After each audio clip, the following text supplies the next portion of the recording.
ओम अघोरेश्वर तम पाहि माम शरणागतम। नमस्कार मित्रों, मैं पंडित देवेश पंडा, ज्योतिषाचार्य, तंत्र विशेषज्ञ, आज आपके समक्ष तांबे के लोटे का एक उपाय लेके उपस्थित हुआ कि कैसे आप तांबे के लोटे से नित्य पूजा करके अपने घर में धन्य धान की वृद्धि ला कर सकते हैं, घर में सुख शांति बढ़ा सकते हैं। ये सब बताने से पूर्व आप लोगों से विनम्र निवेदन, अभी तक आप लोग मेरे चैनल को सब्सक्राइब नहीं किए हैं तो कृपया सब्सक्राइब करना ना भूलें। मैं कंटिन्यूएशन में वीडियो बना रहा हूँ, कृपया लाइक करें, कमेंट्स करें, शेयर करें, अपनी राय जरूर दें। अब आगे बढ़ते हैं मित्रों, मैं आप लोगों को बताता हूँ कि तांबे से भगवान सूर्य देव को जो जल चढ़ाया जाता है उसकी सही विधि क्या है।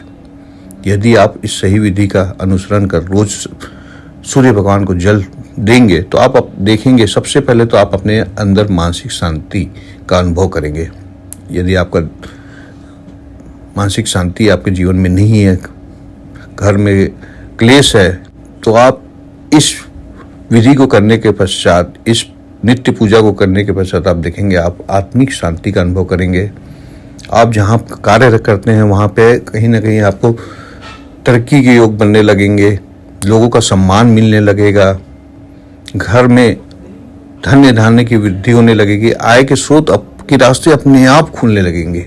और ये बिल्कुल सत्य है।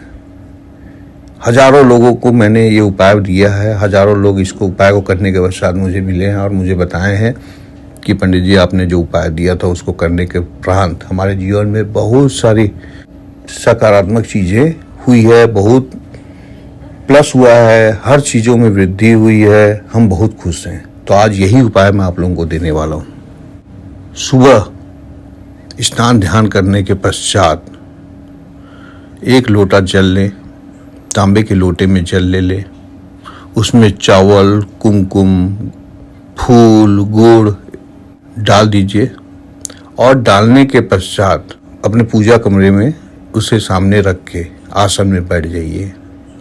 आसन में बैठने के उपरांत आप आदित्य हृदय स्तोत्र का पाठ कीजिए। आदित्य हृदय स्तोत्र का पाठ आपको किसी भी यूट्यूब में या किसी भी मैगजीन में, बुक्स में कहीं भी मिल जाएगा। यूट्यूब में बहुत आसानी से मिल जाएगा, सबके पास मोबाइल है। उसको शुरू में तो आप पढ़ नहीं पाएंगे, तो सुनने का कोशिश कीजिए, धीरे धीरे आपको याद हो जाएगा। आदित्य हृदय स्तोत्र का पाठ करने के उपरांत आप ये जल लीजिए, छत पे जाइए जहाँ से सूर्य देव आपको दिखाई देते हैं। वहाँ पे जाने के उपरांत आप किसी ऐसी जगह पे खड़े होइए कि आप जब जल देंगे तो जल के छींटे आपके पाँव में नहीं पड़ने चाहिए। आप किसी ऊंची जगह में खड़े होके नीची जगह पे जल डाल सकते हैं, लेकिन जहाँ जल आप गिरा रहे हैं वो जगह साफ होनी चाहिए, स्वच्छ होनी चाहिए। ऐसा नहीं कि वहाँ गंदगी होना चाहिए। अब दोनों हाथों से आप सूर्य भगवान को जल दीजिए। जल देते समय ओम सूर्याय नमः, ओम आदित्याय नमः और गायत्री मंत्र का पाठ करते रहिए।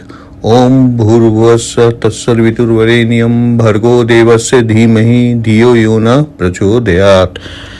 और स्मरण में भगवान सूर्य के उस रूप का कि घोड़ों पे के रथ पे सवार, सफेद घोड़े के रथ पे आपने सूर्य भगवान का फोटो देखा होगा, वैसे आप साक्षात सूर्य भगवान का दर्शन करते हुए इस जल को आप उनको अर्पित कीजिए, चढ़ाइए। यदि आप जमीन में ना गिरा के किसी पात्र में गिरा रहे हैं तो जल देने के उपरांत उस पात्र का जल को उठा के सूंघ लीजिए, उसके बाद किसी पौधे में या नाली में बहा सकते हैं आप। सुबह सुबह उठने से स्वास्थ्य भी ठीक रहता है, ताजी हवा मिलती है, सूर्य की किरणों से विटामिन डी प्राप्त होता है जो हमारे स्वास्थ्य के लिए बहुत अच्छा होता है। ये तो साइंटिफिक रीजन भी आपको मैं बता दिया साथ में।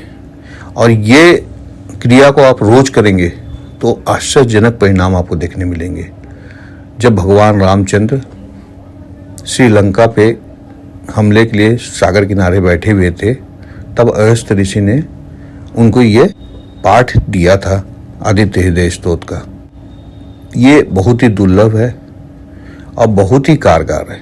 इसे आप जरूर आजमा के देखिए और अपने जीवन में बहुत सारे अद्भुत चेंजेस का लाभ उठाइए। इसके साथ मैं ही आपसे विदा लेता हूँ। जय माता दी, नमस्कार मित्रों।